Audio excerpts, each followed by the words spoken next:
ਚੱਸ ਹੁੰਦੀ ਹੈ। ਚੱਸ ਭਾਜੀ ਪਾਕਿਸਤਾਨ ਜਿਹੜੀ ਹੈ ਨਾ ਤਿਉਹਾਰਾਂ ਦੀ ਚੱਸ ਪਾਕਿਸਤਾਨ 'ਚ ਹੀ ਹੈ, ਤੇ ਸਾਡੇ ਹੱਕ ਦੀ ਦੁਆ ਬਾਹਰ ਨਹੀਂ ਕਰੋ, ਹੈ। ਸਾਡੇ ਕੰਮ ਅਸੀਂ ਛੁੱਟੀ ਲਵਾਈਏ। ਕੰਮ ਹੀ ਨਹੀਂ ਲੱਗਿਆ ਅਜੇ ਤੱਕ। ਨਹੀਂ ਜੀ 3 ਸਾਲ ਹੋ ਗਏ ਜ਼ਲੀਲ ਹੁੰਦੇ ਆ ਵੇ। ਓਏ ਹੋਏ ਹੋਏ ਹੋਏ ਯਾਰ, ਅਸੀਂ ਤੁਹਾਡੇ ਲਈ ਕੀ ਦੁਆ ਕਰਨੀ ਜਿੱਥੇ ਤੁਸੀਂ ਬੈਠੇ ਹੋ ਨਾ, ਦਿਲੋਂ ਯਕੀਨ ਮੰਨੋ ਇੱਕ ਵਾਰੀ ਨਾ ਉਸ ਟਾਈਮ ਉੱਠ ਕੇ ਜਿਸ ਟਾਈਮ ਉੱਠਿਆ ਕੋਈ ਨਹੀਂ ਹੁੰਦਾ। ਸੋਹਣੇ ਮਹਿਬੂਬ ਨੂੰ ਯਾਦ ਕਰਕੇ ਤੇ ਉਸ ਦੇ ਰੋਜ਼ੇ ਦਾ ਤਸੱਵੁਰ ਰੱਖ ਕੇ ਅੱਲਾ ਕੋਲੋਂ ਦੁਆ ਕਰੋ ਤੇ ਇਨਸ਼ਾਅੱਲਾ ਅੱਲਾ ਦੇ ਫਜ਼ਲ ਕਰਮ ਨਾਲ ਤੁਹਾਡੀ ਜ਼ਰੂਰ ਕਬੂਲ ਹੋਵੇਗੀ। ਆਈ ਨਿਸ਼ਾਨ ਹਾਂ, ਇਹ ਮੇਰੇ ਸਾਹਿਬ ਸੁਣਦੇ ਤੇ ਨਹੀਂ ਆ। ਇਹੀ ਵਜ੍ਹਾ ਹੈ ਨਾ ਹੁਣ।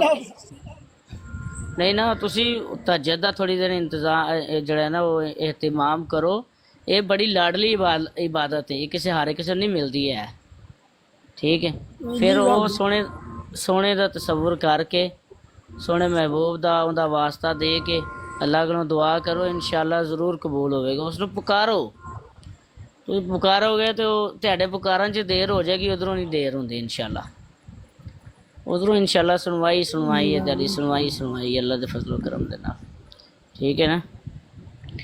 क्योंकि फरियाद उम्मती जो करे हाल ज़ार में, सईदी आला हज़रत फरमाते ने कि फरियाद उम्मती जो करे हाल ज़ार में मुमकिन नहीं कि खैरुल बशर को खबर ना हो, ठीक है।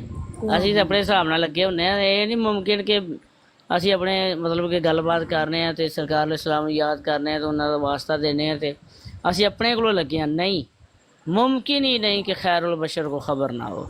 ਉਹਨਾਂ ਨੂੰ ਪਤਾ ਹੈ ਕਿ ਮੇਰਾ ਉਮਤੀ ਕਿੱਥੋਂ ਮੈਨੂੰ ਪੁਕਾਰਦਾ ਪਿਆ, ਕਿੱਥੋਂ ਇਲਤਜਾਮਾ ਕਰਦਾ ਹੈ ਪਿਆ, ਅੱਲਾ ਦੀ ਬਾਰਗਾਹ ਦੇ ਵਿੱਚ ਕਿੱਥੇ ਕਿੱਥੇ ਮੇਰੇ ਵਾਸਤੇ ਦਿੰਦਾ ਹੈ ਪਿਆ, ਠੀਕ ਹੈ। ਇਨਸ਼ਾਅੱਲਾ ਅੱਲਾ ਕਰਮ ਕਰੇਗਾ। ਮੈਂ ਵੀ ਤੁਹਾਡੇ ਵਾਸਤੇ ਦੁਆ ਗੋ ਹਾਂ, ਅੱਲਾ ਪਾਕ ਜਿਹੜਾ ਨਾ ਉਹ, ਬਲਕਿ ਮੈਨੂੰ ਕੀ ਨਾਂ ਲੈਂਦੇ ਨੇ, ਚੰਦ ਦਿਨ